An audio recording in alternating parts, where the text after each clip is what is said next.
bit about your work and how the actually psychotherapist works and what is your actually the job.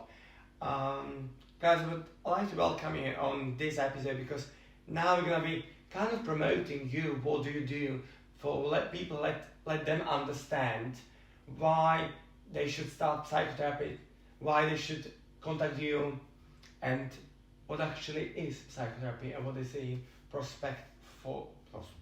I can't even talk anymore. What is it good for? So I'll let you talk about your things and whatever you want to share. Well, for me, psychotherapy is ultimately quite a simple thing. It's two people sitting in a room, and the focus is based solely on one of the people, and so that doesn't happen in life anywhere else. When you have a conversation with anyone, you're taking them into account. There's a bit of give and take. If you just talk about yourself all the time, life's not going to go that well. Whereas therapy is a place where it's actually, the goal is for you to become more and more comfortable with 50 minutes a week solely based on you and how you feel and your issues and your life and your inner life, which again is not focused on hugely in the modern world. And the therapy session is based on, the very core of you, what's going on there, how do you truly feel about the big issues in your life, your relationship, your work, love, trust, joy, how much of these things are there in your life, are there any particular problems in your life, and as I said, the therapist is there solely to empathise, to listen, to facilitate, to try and, I like the idea that you're removing removing blocks in somebody, because we all have a natural tendency towards health and healing, but many of us have blocks that prevent that happening, and you're just trying to take those blocks out. So I think it's quite a kind of magical, kind of almost like a sacred thing. And I think it's a real shame that most people see it as something you do when you really need to. You do it when you are in crisis. I think it would be great if it was seen as something you want to do.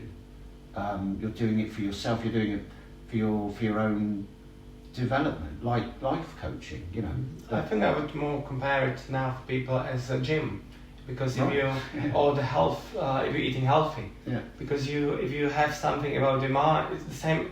You should take care of your body, and same you should take care of your mind.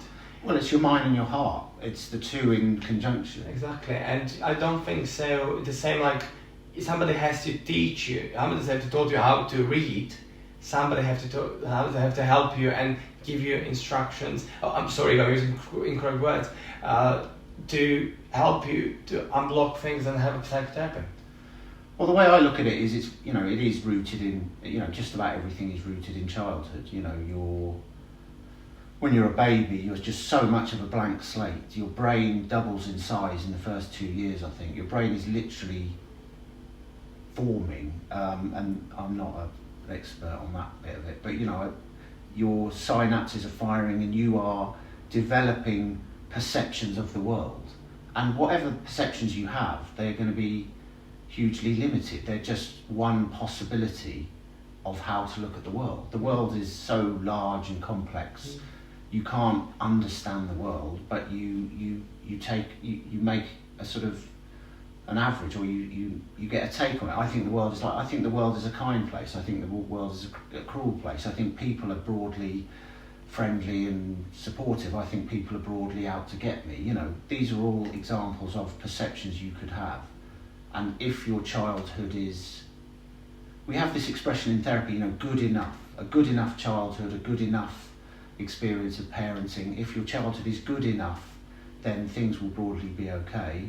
If it isn't, if there was difficulty or trauma or loss or pain or whatever, it's going to be tough, and you're going to need help to see your own blocks and your own scars, and how they are, and how early life experiences are now manifesting in your present day life. You need to make those connections, or you'll never do anything about them. I think you should explain the word. Many people doesn't know it. You think I should explain the word manifest? Manifest. that's a bit of a sort of new age hippie word, isn't it? It sort of to me it means you got me there. Manifest, just sort of how your life is going, your part in how your life is going. So to the degree that you're creating it. For as long as you're blaming others or blaming the world. So maybe you should say that you're imagining things as they should be, or as you want them. Up to a point, I think it's more about what you are creates your life. Who you are creates your life. I mean, if you want to do visioning or all that stuff, fine.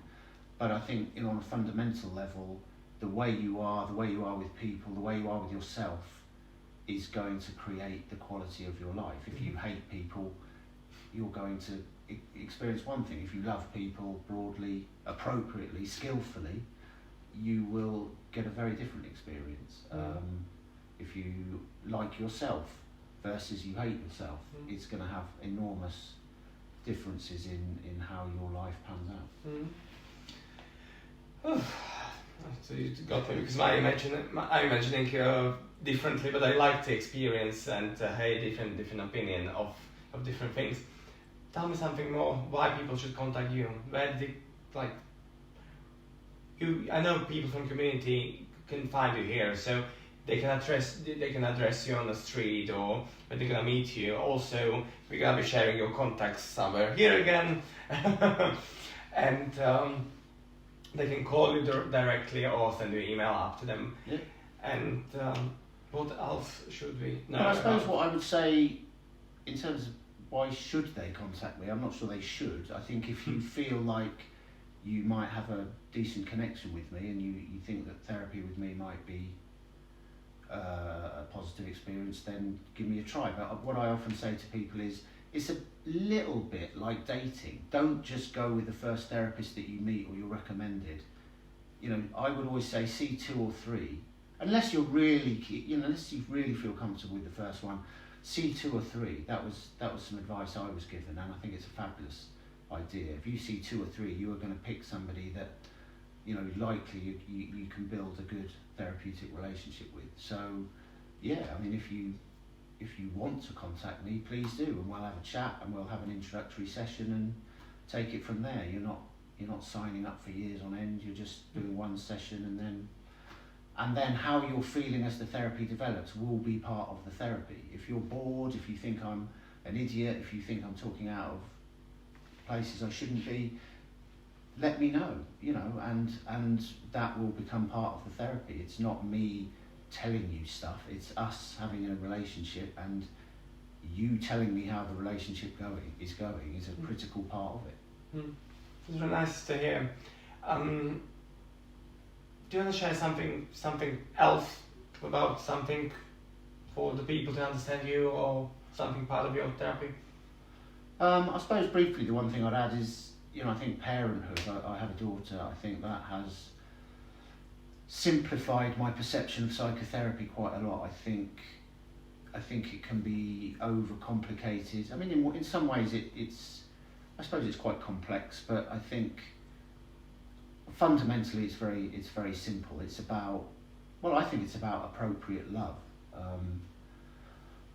That a client arrives and you basically are trying to appropriately love them, whatever is what love is appropriate in that situation. And of course that could be just about anything. It could be gentleness, it could be kindness, it could be challenge, it could be really strong stuff. You are killing yourself here, and that's love. It could be just about anything, but I think that's a decent way of looking at it. In a society where love is in fairly short supply in some ways, and the focus is elsewhere on success and appearance and money and stuff like that. I've actually wanted to call myself a love coach. I remember you saying that, but I haven't quite had the courage to do it. No, I'm not a psychotherapist. I have a website that says I'm not a psychotherapist, I'm a love coach. But yeah, we'll see. I've said it here now, so now it's out loud. It's out. I'm out and proud. Yeah. So that's kind of, I think, it about the psychotherapy lesson. Not a Sessions. lesson. Not a lesson. Sessions. We're not skiing here. So if you want, I do advise you to contact, or maybe if you want a woman or somebody else, I'm sure you can find the website right below on details where you can find different. And if you want a female therapist, I know somebody who's absolutely fabulous. So. And so you can get even advice about that. Thank you for this, and Thank you. that's kind of it. Lovely. Thank you very much.